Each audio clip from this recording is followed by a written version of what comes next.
আমন্ত্রণ জাগো বিজনেসের আজকের আয়োজনে। বাংলাদেশের বাণিজ্য এবং অর্থনীতি নানা দিক নিয়ে আলোচনার জন্য আমাদের এই আয়োজন। সঙ্গে আছি আমি অনুভা বিশ্বাস এবং আজ আমাদের সঙ্গে অতিথি হিসেবে আছেন অবসরপ্রাপ্ত মেজর মোহাম্মদ জামাল হায়দার, প্রতিষ্ঠাতা ও প্রধান নির্বাহী অথেন্টিক্স ব্র্যান্ড অ্যান্ড সিকিউরিটিজ বাংলাদেশ। আপনাকে আমন্ত্রণ আমাদের আজকের আয়োজনে। ধন্যবাদ আপনাকে এবং জাগো নিউজকে। দর্শক, অথেন্টিক্স ব্র্যান্ড অ্যান্ড সিকিউরিটিজ বিডি বাংলাদেশের প্রথম বিশেষায়িত ব্র্যান্ড প্রোটেকশন কোম্পানি। অবৈধ ও বেআইনি বাণিজ্য ও পণ্যের বিরুদ্ধে পদক্ষেপ বা প্রতিরোধমূলক কার্যক্রম গ্রহণকারী একটি প্রতিষ্ঠান। তারা কাজ করছে টেকসই প্রোডাক্ট সিকিউরিটি সলিউশন ও বাজারে ভেজাল ও নকল পণ্যের বিরুদ্ধে সুরক্ষা কার্যক্রম নিয়ে। প্রতিষ্ঠানের লক্ষ্য হলো ব্র্যান্ডগুলোকে নকল জাল পণ্য থেকে রক্ষা করা এবং সচেতনতা বৃদ্ধি করে বাজারে আসল পণ্যের সুনাম ও টেকসই ব্যবসায়িক প্রবৃদ্ধি নিশ্চিত করা। দর্শক, এই বিষয়ে কথা বলার জন্য আমরা সরাসরি চলে যাচ্ছি আমাদের অতিথির কাছে। কেমন আছেন আপনি? অনেক ভালো আছি, ধন্যবাদ। আমরা যেমনটি জানি যে আপনি অবসরপ্রাপ্ত সামরিক কর্মকর্তা একজন, তাহলে হঠাৎ করে এই ধরনের ভিন্ন চিন্তা ভাবনায় কিভাবে আসলেন? এই উদ্যোগটা আসলে কেন নেওয়া? অনেক ধন্যবাদ। এই উদ্যোগটা নেওয়া হচ্ছে, আমি তো একজন মানুষ, তারপরে হচ্ছে একজন দেশপ্রেমী নিজেকে চিন্তা করি, সেই জায়গাটা থেকেই আসা। আমি গত 4 বছর একটা বহুজাতিক কোম্পানির সাথে কাজ করছিলাম। এই কর্পোরেট সিকিউরিটি বা তার একটা অংশ ছিল হচ্ছে প্রোডাক্ট সিকিউরিটি করা। তাদের বাজারে পণ্য নকল এবং ভেজাল ছিল। সেখান থেকে আমি কাজটা দেখলাম যে এই কাজটার মধ্যে অনেক বড় ধরনের একটা প্রাপ্তি আছে, সেন্স অফ অ্যাচিভমেন্ট, যে বাংলাদেশের মানুষ শুধুমাত্র একটা কোম্পানি নকল ভেজালের দ্বারা ক্ষতিগ্রস্ত হয় না, জনগণ বা ভোক্তা ব্যাপকভাবে ক্ষতিগ্রস্ত হয়।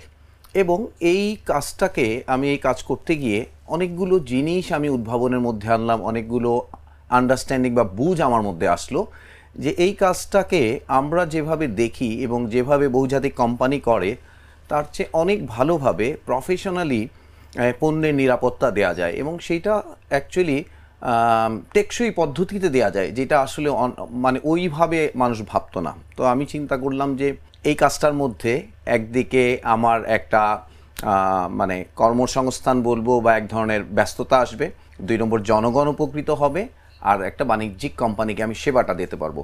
সো এই 3টার সমন্বয়েই আসলে এখানে আসা। আসলে একটি কোম্পানি প্রতি বছর নকলের কারণে কিন্তু আমরা জানি অনেক ধরনের ক্ষতির মুখোমুখি হয়। আপনার অভিজ্ঞতা থেকে আপনি আমাদের জানাতে পারবেন যে আসলে কি ধরনের ক্ষতির মুখোমুখি আসলে হয়ে থাকে? আচ্ছা, আমি যদি বলি, একটা পণ্য যখন সুনাম অর্জন করে, বাংলাদেশের যে পরিবেশ পরিস্থিতি সেইটা নকল ভেজাল প্রবণ বলা যায়।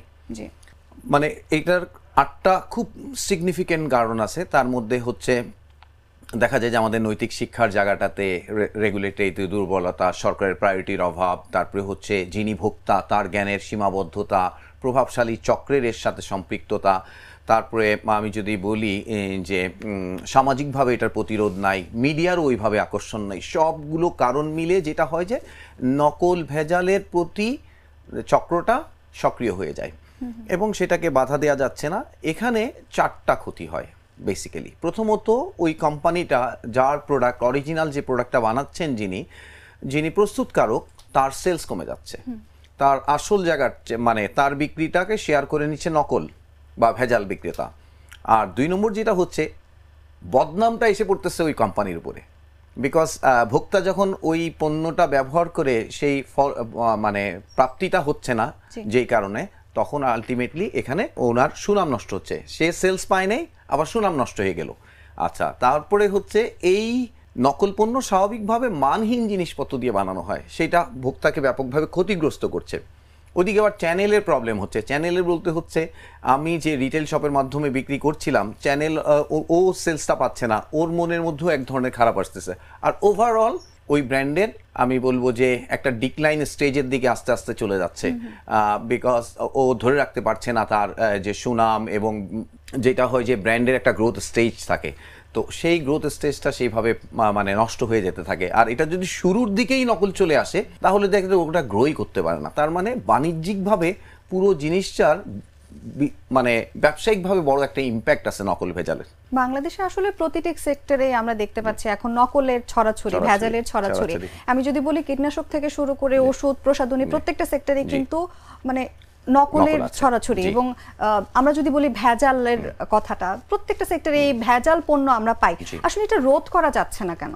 আচ্ছা, আমি আগে বলেছি যে শক্ত বাংলাদেশ হচ্ছে নকল ভেজাল প্রবণ একটা দেশ বললে ভুল হয় না। আপনি সহজ দুইটা উদাহরণ যদি বলি, আপনি মধু আর ঘি, এটা কি আসল? আসলে আমরা 18 কোটি মানুষেরই একটা চ্যালেঞ্জ হচ্ছে মধু আর ঘি কোনটা আসল কোনটা নকল। তো এই জায়গাটা থেকে ওই যে আমি বলেছি 8টা কারণ হচ্ছে মানে ওইটা 8টা কারণের জন্যই আসলে নকল ভেজালের প্রকোপটা ব্যাপকভাবে বেশি। এবং আমি বলবো যে কোম্পানিগুলো যারা এই প্রতিষ্ঠান তারা এটার সলিউশনটা নিয়ে সেইভাবে সেবাটা কার থেকে নিবে বা সঠিক সেবার দিকে যেতে পারছে না, সেটাও একটা বড় কারণ। সেবাটা যদি অন্যান্য সব দেশেই কিন্তু ব্র্যান্ড প্রোটেকশন কোম্পানি আছে এবং উন্নত দেশগুলোতে, আর বাংলাদেশে সত্যিকার অর্থে এটার চাহিদাটা অনেক বেশি। সেই তুলনায় আসলে যারা উৎপাদনকারী সেভাবে জানেন না যে এটা সেবাটা এক ছাদের নিচে প্রফেশনালি কেউ দিচ্ছে। আমরা যেমনটা জানি আপনি অথেন্টিক্স ব্র্যান্ড অ্যান্ড সিকিউরিটিজ বিডি নামের একটি প্রতিষ্ঠান পরিচালনা করছেন। আপনার তদন্ত টিমটা আসলে কিভাবে কাজ করছে এই ভেজাল বা নকল পণ্যের বিরুদ্ধে? আচ্ছা, নকল ভেজাল পণ্য, এই ব্র্যান্ড প্রোটেকশন যদি বলি, বিশেষায়িত ব্র্যান্ড প্রোটেকশন কোম্পানি, এইটার মধ্যে কিছু আমি বলবো যে এটার মধ্যে কিছু সায়েন্স আছে। মানে এটা অপারেট করার জন্য আমার তদন্ত হচ্ছে একটা অংশ, সেটাকে বলবো অ্যান্টি ইলিসিট ট্রেড অপারেশন, মানে নকল ভেজাল বিরোধী অভিযান। তাইলে নকল ভেজাল আমি প্রথমে পাবো বাজারে, প্রথমে পাবো ভোক্তার কাছে, তারপরে সেখান থেকে ওইটা আমি মার্কেট স্ক্যানিং এর মাধ্যমে ধরতে হবে। মার্কেট স্ক্যানিং, ভিজিল্যান্ট থাকতে হবে এবং নকল ভেজালটা চেক করে বাজারে আমি সেটা জেনে যাব। তারপরে আমাদের কাজটা শুরু হবে। কাজটা শুরু হবে কিভাবে? আমরা চলে যাব রিটেইল অডিটিংয়ে। বিভিন্ন বাজারে বাজারে আমাদের টিম আছে, সেই টিমগুলো যেগুলো ইম্প্যাক্টেড বাজার সেগুলোতে আমরা এক ধরনের রিটেল অডিটিং করবো এবং এনফোর্সমেন্ট করবো লোকালি। ওখানে ভোক্তা অধিকার হতে পারে, বাজার কমিটি হতে পারে, তারপরে ওখানে জনপ্রশাসনের মাধ্যমে আমরা নকল ভেজালের ওই ছোট ছোট রিটেল শপ, ডিলার শপে আমাদের এনফোর্সমেন্ট করা যাবে। এরপরে শুরু হয় আসল চ্যালেঞ্জটা, আমরা প্রফেশনালি এরপর ইনভেস্টিগেশন শুরু করি। এটাকে বলি আপ স্ট্রিম ইনভেস্টিগেশন, যেটার মাধ্যমে আমরা ওই রিটেল শপ থেকে এই পণ্যটার গোড়াটা খুঁজে বের করি, কোথায় মেইন ওয়্যারহাউস অথবা কোথায় এটা তৈরি হচ্ছে। এরপরে আসবে হচ্ছে ডিটেইল একটা এনফোর্সমেন্ট, মানে সঠিক সংস্থা দিয়ে এটাকে এনফোর্স করা যেন উৎসস্থলটা বন্ধ হয়ে যায়। সো এটাই হচ্ছে মেইন সেবা। এছাড়া আমরা যদি অ্যান্টি ইলিসিট ট্রেড অপারেশন পার্টটা বাদ দিই, তাহলে এইটার একটা আমরা বলেছি যে টেকসই পণ্য নিরাপত্তা, সেটা একেবারে শুরু হবে যখন ব্র্যান্ড প্ল্যান করবে। ব্র্যান্ড ম্যানেজার তার ব্র্যান্ডের প্ল্যানিংটা যখন করবে, সেই ডেস্ক থেকে কাজ শুরু হবে। বাজারে এত এত নকল পণ্য বা এত এত ভেজাল যুক্ত পণ্য থাকে, আসলে মানুষ কিভাবে এই ভেজাল পণ্য বা নকল পণ্যের পার্থক্যটা করবে? আপনার অভিজ্ঞতা থেকে যদি জানাতেন। আমি এইটা থেকে একটা ভেঙে দেই। আমরা সবসময়ই কথাটাকে একসাথে পাই, নকল এবং ভেজাল। জি। নকল পণ্যটা কি, ভেজাল পণ্যটা কি, এটা সবার আগে জানি, তারপরে আমি হয়তো বলতে পারবো। নকল হচ্ছে আপনার একটা পণ্য খুব নাম করলো, খুব কাছাকাছি নাম, কালার ড্রেস, প্যাকেটের কালার ড্রেস ঠিক রাখবে, ওর লোগোটার কাছাকাছি একটা লোগো ব্যবহার করবে। বাংলাদেশের মানুষের সচেতনতার সীমাবদ্ধতার কারণে দেখা যাবে যে ওই পণ্যটা বাজারে আসছে। এবং নকল ভেজাল সেখানেই বেশি, প্রত্যন্ত অঞ্চলে নকল ভেজাল বেশি, যেখানে মানুষ একটু কম শিক্ষিত, কম সচেতন এবং সহজ সরল। তো ওই জায়গাটাতে এই পণ্যটা নকল হচ্ছে দুটো প্যাকেট যখন কাছাকাছি থাকে, একদম একরকম থাকে না, সেটার মধ্যেও মানহীন পণ্য থাকে, সেটা হচ্ছে নকল। একটা প্রতিষ্ঠিত পণ্যকে আপনি কপি করেছেন, নামটা খুব কাছে করেছেন। না মাস্টার কপি অন্য জিনিস। আপনি কাজটাকে নাম কাছাকাছি করেছেন। মনে করেন আপনার একটা পণ্য, মনে করেন যে কোনো একটা ফ্রুটো, একজন ফ্রুটো প্লাস দিয়ে দিল, এখন দোকানদার ওকে বিক্রি করছে আরে ফ্রুটোর চেয়ে এটা আধুনিক, তো আরো বেশি ক্যালোরি আছে, আরো শক্তি বেশি আছে। তো এই ধরনের একটা মানুষ আসলে সেলস পয়েন্টে যেটা হয় যে সেলস পয়েন্টে ওই যে সেলসম্যান যেভাবে কাস্টমারকে কনভিন্স করে সেভাবেই। সো এটা হয়ে গেল নকল। ভেজালটা হচ্ছে একই নাম, প্রাণ বানিয়েছে বা ভালো একটা কোম্পানি বানিয়েছে, সেইটার ভেতরে অন্য কিছু মিশিয়ে দিয়েছে, সঠিক জিনিস দেয় নাই, যা দেওয়ার কথা ছিল তা দেয় নাই, যেগুলো প্যাকেটের গায়ে লেখা ছিল। তার মানে একটা হচ্ছে সেম প্যাকেট যখন হবে সেটা হচ্ছে ভেজাল, আর সিমিলার প্যাকেট যখন হবে সেটাকে বলবো নকল। আচ্ছা, খুব সুন্দর করে বুঝালেন। ব্র্যান্ড ম্যানেজারটা কিন্তু আমরা যেটা জানি যে অনেক সময় বুঝতে পারেন না নাকি যে আসলে কোনটা নকল পণ্য ব্যবহার হচ্ছে কিনা, এই ব্যাপারটা কতটা সত্য? ব্র্যান্ড ম্যানেজার, আমার অভিজ্ঞতা থেকে যদি বলি, আমি যখন কাজ শুরু করি তখন আসলে সবাই কাউন্টারফেট, ভেজাল এটা নিয়ে কথা বলতো। কাউন্টারফেট মানে হচ্ছে ভেজাল, আর ইলিসিট বা আইপি ইনফ্রিজমেন্টটা হচ্ছে নকল। আচ্ছা, তো আমি বাজারে খুঁজে খুঁজে একটা পণ্যের 20টা নকল পেয়েছি। তাহলে একটা বাংলাদেশে একটা পণ্যেরই 20টা নকল। এখন সেলস পয়েন্টে যে এই 20টা পণ্যই তো বিজনেস করছে, তাহলে বিজনেস করছে, তাহলে ওই সেলস পয়েন্টে রিটেলার বুঝাই দিয়ে দিচ্ছে ক্রেতাকে, ক্রেতা হয়তো বিশ্বাস করে নিয়ে যাচ্ছে যে হ্যাঁ এইটা আমার জমির এই চাহিদা, হয়তো জিঙ্কের চাহিদা বা সালফারের চাহিদা পূরণ করবে, কিন্তু আসলে জিনিসটাতে আদৌ জিঙ্কও নাই, সালফারও নাই। সো এইভাবে ব্র্যান্ড ম্যানেজাররাও আসলে ওই যে বললাম প্রফেশনাল সার্ভিসটা না থাকার কারণে মার্কেটের অবস্থানটা বুঝতে পারেন না। ঢাকায় বা তার অফিসে বসে প্রত্যন্ত অঞ্চলে, চর অঞ্চলে ওনার নাম করে কোন ব্র্যান্ডটা চলতেছে উনি আসলে বুঝতে পারেন না। সো আসলে ক্ষতিটা বহুমুখী হতে থাকে। সেই জন্য আমরা যেমনটা জানি যে বাংলাদেশের নকল পণ্যের পেছনে কিন্তু প্রভাবশালী একটা চক্রের হাত থাকে। আসলে এই বিষয়টা নিয়ে কিভাবে কাজ করেন? এটা তো আসলে অনেক ঝুঁকিপূর্ণ কাজ। অবশ্যই। তো এইটার পেছনে কিভাবে আপনারা কাজ করেন? আচ্ছা, এইটা তো একটা সায়েন্স, এবং আমি আগে বলেছি এই পুরো কাজটাই হচ্ছে বুদ্ধিবৃত্তিক কাজ। আপনাকে তদন্ত ইটসেলফ আমরা যদি বলি, এইটা অবশ্যই একটু সুপিরিয়র বুদ্ধিবৃত্তির কাজ। সো এটা হ্যান্ডেল করার জন্য আমি ওই যে কতগুলো টেকনিকের কথা বললাম, ওভার কোনো জায়গায় দেখা যায় এরকমভাবে তদন্তটা করছি, কোনো জায়গায় দেখা যায় না, এবং সকল মানে নকল ভেজালটাই দেখা যাবে যে অবৈধ একটা সিন্ডিকেট, এবং তারা দেখা যাচ্ছে যে কোনো জায়গায় বাড়ি ভাড়া নিয়েছে, কোনো জায়গায় হয়তো মুরগির খামারের মধ্যে বা পরিত্যক্ত জায়গাতে তারা করেছে, বাট সব জায়গাতেই আমরা দেখেছি যেটা প্রভাবশালী লোকের সাথে কানেকশন, তাদের ছত্রছায়ায় হচ্ছে। তাহলে এটা অত্যন্ত কৌশলে কাজটা করা ছাড়া আপনি তো সেকেন্ড টাইম আর চান্স পাবেন না। সো এটা ঝুঁকিপূর্ণ একদিক থেকে, এই বিষয়ে যথেষ্ট দক্ষ, এবং আমরা যেহেতু সিরিয়াস রকমের 4 বছরের অভিজ্ঞতায় রেজাল্ট ক্রিয়েট করেছি, তখন আমরা ভাবলাম যে না, এই সেবাটা আমরা সবাইকেই দিতে পারি। আমরা দক্ষতা, আমি বলবো যে সম্পূর্ণরূপে দক্ষতা।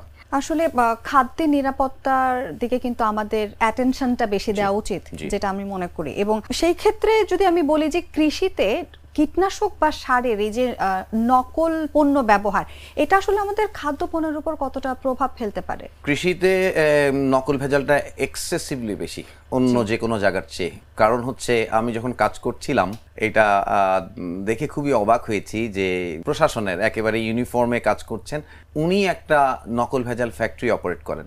আমি গত আইজিপি যিনি ছিলেন ওনার কাছে আমি নিজে গিয়েছিলাম। দেখা যাচ্ছে যে উনি যেটা হলো যে উনিও এটা নিয়ে কোনো কাজ করলেন না। আচ্ছা, নকল ভেজালের কৃষি পণ্যের জন্য ব্যাপকভাবে ক্ষতিগ্রস্ত হচ্ছে 4টা ক্ষতি হয়। 4টা ক্ষতির মধ্যে প্রথম যে ক্ষতিটা হয়, আপনার ফলনটা কম পাচ্ছেন, প্রথম ক্ষতি। দ্বিতীয় ক্ষতি যেটা হয় যে আপনি আপনার স্বাস্থ্য, বিকজ দেখা যাচ্ছে যে মনে করেন টাইলস গুঁড়ো করে জিঙ্ক সার বানিয়ে দিচ্ছে, টাইলস গুঁড়ো করে, টাইলস কিন্তু জমিতে মিশছে না। তার মানে একজন কৃষক মূল্যবান টাকা দিয়ে তিনি যে সারটা কিনেছেন তার জমির জিঙ্ক বাড়ার জন্য, সালফার বাড়ার জন্য, সেইটা যে সমস্যাটা হলো যে তার ওই ফলনটা, বাড়তি ফলনটা তো দিলই না, আরও মাঝখান থেকে তার জমিটা নষ্ট হলো। আচ্ছা, এইটার সাথে ওরা যখন বানাচ্ছে টাইলস গুঁড়ো করে, ওখানে এন্ডিন টাইপের বা এমন কেমিক্যাল দিচ্ছে যেটা ওর স্বাস্থ্যেরও ক্ষতি হচ্ছে, এবং পরিবেশের ব্যাপকভাবে ক্ষয়ক্ষতি হচ্ছে। কোথায় দেখা যাচ্ছে আশেপাশে পরিবেশে জমির সাইডে যে জীবচক্রটা থাকে সেই জীবচক্রটা ধ্বংস হয়ে যাচ্ছে। সো 4টা বড় ক্ষতি, ফলন পাচ্ছে না, টাকাটা নষ্ট হচ্ছে, জমি নষ্ট হচ্ছে, স্বাস্থ্য নষ্ট হচ্ছে, এবং টোটাল পরিবেশটা নষ্ট হয়ে যাচ্ছে। আর একটা জিনিস হচ্ছে খাদ্য নিরাপত্তার যেটা কথা বলি যে ফুড সিকিউরিটি পার্টটা, হ্যাঁ সিকিউরিটি পার্টটা হচ্ছে আমাদের মধ্যেও সেটার একটা প্রভাব ঢুকে যাচ্ছে স্বাস্থ্যে। আসলে অথেন্টিক্স বিডি নামে যে প্রতিষ্ঠানটা আপনি পরিচালনা করছেন, এটা আসলে প্রযুক্তি এবং গোয়েন্দা কার্যক্রমের ভিত্তিতে কিভাবে আপনারা নকল পণ্য চিহ্নিত করেন? এবং আমি যদি বলি যে আপনি একজন অবসরপ্রাপ্ত মেজর হিসেবে, সামরিক কর্মকর্তা হিসেবে, মানে বিশেষ কি কোনো কিছু ইউজ করছেন বা সেই অভিজ্ঞতা থেকে কি কিছু ইউজ করছেন? এখন তো টেকনোলজিটাই অনেক বড় ব্যাপার। প্রথম যে টেকনোলজির কাজটা হয় যে আধুনিক যে পণ্য নিরাপত্তার মূল উপসর্গটা হচ্ছে সিকিউরিটি ফিচার, মানে যেইটা দিয়ে আপনি সহজে একজন ক্রেতা বুঝে যাবে যে না এটা আসল পণ্য। এখন অনেক আধুনিক জিনিস আছে, যেমন হচ্ছে ফটোক্রোমিকিং, সূর্যের আলো পেলে ওইটা দেখা যাবে। সো এটা হচ্ছে একটা প্রযুক্তি, সিম্পল প্রযুক্তি। এছাড়াও এখন অনেক উন্নততর প্রযুক্তি আছে, আপনি স্ক্যান করলে বুঝতে পারবেন এই পণ্যটা আসল কোম্পানি বানিয়েছে কি বানায় নাই। সো এমনও সিল আছে আপনি ওইটা আসলে নকল করা যায় না, সো ওইটা ইনস্টল করতে পারেন। আর পুরোটাই প্রযুক্তির, কারণ হচ্ছে কেমিক্যালি আপনি যখন টেস্ট করতে যাবেন সেটা একটা প্রযুক্তি, আপনি যখন তদন্ত করতে যাবেন স্পাই ক্যাম ইউজ করবেন সেটা একটা প্রযুক্তি, আপনি লোকেশন ট্র্যাক করবেন সেটা প্রযুক্তি। আমি আগেই বলেছিলাম যে এই সম্পূর্ণ কাজটাই বুদ্ধিবৃত্তিক সুপিরিয়ার, আপনি ওকে আউটস্মার্ট করতে হবে। আপনার নকল ভেজালকারীরা ম্যানুফ্যাকচারারকে আউটস্মার্ট করে কাজটা করে, তারা টেরও পায় না যে এটা নকল হয়ে যাচ্ছে, আর আমাকে আউটস্মার্ট করতে হয় হচ্ছে নকল ভেজালকারীকে, তাহলে কিন্তু আমি উইন করতে পারি। আপনি টেকসই পণ্য ও নিরাপত্তা সেবা প্রদানের কথা বলেছেন, এটা কি আসলেই সম্ভব, এবং আমি যদি বলি যে এটা কিভাবে সম্ভব? আচ্ছা, টেকসই পণ্য, দেখেন আমি একবার বলেছি যে পণ্য নিরাপত্তা, বাংলাদেশ হচ্ছে নকল ভেজাল প্রবণ দেশ। আপনি এক জায়গায় বন্ধ করবেন আরেক জায়গায় চালু হবে, সেটা আমরা অভিজ্ঞতায় দেখেছি। আমরা চিন্তা করলাম এই পণ্য নিরাপত্তায় শুধু পুলিশিং পার্টটাই সবকিছু না, এইটাকে খুব চালাকি করে বা খুব বুদ্ধি খাটিয়ে আমরা কিন্তু এটা একদম শুরু থেকে, মনে করেন আমি কিন্তু কোম্পানি হয়তো একটা ভালো সিকিউরিটি ফিচার ইনস্টলও করলো, বাট তার সেলস ফোর্সকে কমিউনিকেট করলো না, ভোক্তাকে কোনো মেসেজ দিল না এটা কিভাবে চেক করতে হবে। তো এইটা একটা ব্যাপার, সচেতনতার ব্যাপার আছে। তারপরে হচ্ছে আপনার রেগুলেটরি চেঞ্জ আপটা করতে হবে খুব স্ট্রংলি। রেগুলেটরি চেঞ্জ আপ মানে আপনার আইন কানুন, যেমন কৃষিটা যদি আমি বলি, সর্বোচ্চ শাস্তি হচ্ছে 2 বছরের জেল, এটা খুবই মামুলি। আপনি দেখা যাচ্ছে যে লক্ষ লক্ষ কৃষকের জমি নষ্ট করে দিচ্ছেন, আপনার জন্য সাজা হচ্ছে মাত্র 2 বছর। সো এটা যদি চেঞ্জ না করেন তাহলে পুরো গেমটাই চেঞ্জ হবে না। সো এখানে 4টা কাজ আছে। একটা হচ্ছে মার্কেটকে ভিজিল্যান্ট থাকার ব্যবস্থা করা, লোকাল এনফোর্সমেন্ট করা, বড় বড় ফ্যাক্টরিকে হান্ড ডাউন করা, তারপরে হচ্ছে মানুষকে সচেতন করা, আর লাস্টের যে কাজটা হবে সেটা হচ্ছে রেগুলেটরি যে চেঞ্জ করা। এটা যদি করা যায়, আমরা অলরেডি বলেছি যে আমরা এটা চ্যালেঞ্জ হিসেবেই সরকারকে অফার করেছি, এটা কাজটা আগাচ্ছে। সো সেটা হচ্ছে আমরা বলেছি যে বাংলাদেশের কৃষি উপকরণ নকল ভেজাল যদি আমরা বন্ধ করতে পারি, তাহলে বাংলাদেশের বাৎসরিক 5,000 কোটি টাকার অর্থনীতিতে যোগ হবে, বেশি ফসল হবে। সো সেইটা আমরা বলেছি যে আমরা 5 বছরের মধ্যে 0 করে দিব, আর কখনোই বাংলাদেশে নকল ভেজাল কোনো কৃষি উপকরণ থাকবে না। এই প্রজেক্টটা আমরা সরকারকে বলেছি, এবং সরকারকে বলেছি যে আমাদের মতো তৃতীয় বিশ্বে দেশের জন্য জিরো ইলিসিট একটা কনসেপ্ট আমরা ক্রিয়েট করেছি। জিরো ইলিসিট না হলে আসলে আমাদের যে সাস্টেনেবল ডেভেলপমেন্ট গোল আমরা যেটা পার্সু করে দেশগুলো, সেটাও আসলে ধরে রাখা সম্ভব। আমরা এটার নাম দিয়েছি সাব-জিরো। তাহলে আসলে টেকসই পণ্য নিরাপত্তা খুবই সম্ভব। আর একটা জিনিস হচ্ছে, যাদের পণ্য নকল হয় তারাও এটাকে ভাবতে হবে, তারাও এটাকে ইন্টেলিজেন্টলি মোকাবেলা করতে হবে। নকল ভেজাল রোধ করা সম্ভব, আমি দেখেছি, এবং আমি হচ্ছে এটা না I know how to do it না, আই হ্যাভ ডান ইট, এরকম একটা অভিজ্ঞতা আমার আছে। আমরা আলোচনার একদমই শেষ পর্যায়ে চলে এসেছি, এবং শেষ করার আগে আপনার কাছে জানতে চাইবো আপনার কথাই ধরে যে ভবিষ্যতে কি আসলেই বাংলাদেশের সম্পূর্ণ ব্র্যান্ড সিকিউরিটি সম্ভব, নাকি এটা আসলে একটা চলমান যুদ্ধ? কোনো কিছুই আসলে আপনি একদম ছেড়ে দেওয়া যাবে না, এটা একটা সিম্পল হচ্ছে আপনি অ্যাপ্রোচ করবেন, সিস্টেমেটিক্যালি অ্যাপ্রোচ করবেন। সো আমরা ওই জিনিসটাই করতে যাচ্ছি। যে কোনো কোম্পানির জন্য যাদের এই নকল ভেজালের সমস্যা আছে বা এই চ্যালেঞ্জটা আছে, আমরা তাদেরকে এই সমাধানটা দেব, এবং আশা করি এইটা আপনাদেরকে টেকসই মানে একটা সমাধান দিবে এবং আপনার বিজনেসকে আরেকটু এগিয়ে নিতে অনেক সাহায্য করবে। অনুষ্ঠান একদম শেষ করার আগে আপনার কাছে আরেকটা প্রশ্ন জানতে চাইবো যে ব্র্যান্ড ম্যানেজার এবং ভোক্তাদের উদ্দেশ্যে আপনার পরামর্শ কি থাকবে? ভোক্তাদের জন্য আমার বক্তব্য হচ্ছে, ভোক্তাকে অবশ্যই তার স্বাস্থ্য এবং তার অর্থের প্রতি সচেতন হয়েই নকল ভেজাল চিহ্নিত করার বিষয়টাতে একটু মনোযোগী হতে হবে। আর ব্র্যান্ড ম্যানেজারের জন্য বলতে হবে যে এটাও একটা আপনার বিজনেসের উপসর্গ, এইটাকে আপনাকে সিস্টেমেটিক্যালি ব্র্যান্ড প্রোটেকশনটা ব্র্যান্ড গ্রোথ বা ব্র্যান্ড প্ল্যানিংয়ের অংশ হিসেবেই আপনাকে ডিল করতে হবে, তবে এটার সমাধান নিশ্চিত করা সম্ভব। আপনাকে অসংখ্য ধন্যবাদ এত ব্যস্ত সময়ের মধ্যে আমাদের সঙ্গে আজ আলোচনায় যুক্ত থাকার জন্য। জাগো নিউজকে ধন্যবাদ, আপনাকে অনেক ধন্যবাদ। দর্শক, এই ছিল আজকের আয়োজনে। আবারও আমরা আসবো নতুন কোনো আয়োজনে বাংলাদেশের বাণিজ্য এবং অর্থনীতি নিয়ে আলোচনার জন্য, নতুন কোনো অতিথিকে নিয়ে। ততক্ষণ ভালো থাকবেন, সুস্থ থাকবেন, জাগো নিউজের সঙ্গে থাকবেন। ধন্যবাদ সবাইকে।